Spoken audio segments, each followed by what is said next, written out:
Evening అయితే వర్షం పడుతుందనేసి నేనైతే మిర్చిలు చేసుకుందాం అనుకున్నాను.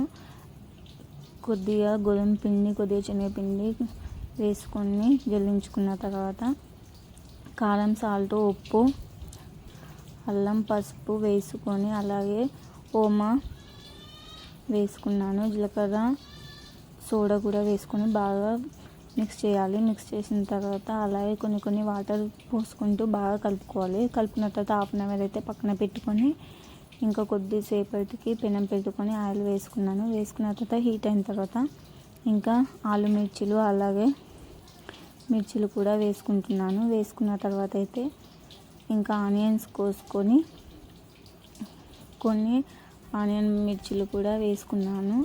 చూడండి ఎలా వచ్చాయో. షేర్ చేయండి, లైక్ చేయండి, అలాగే సబ్స్క్రైబ్ చేసుకోండి ప్లీజ్.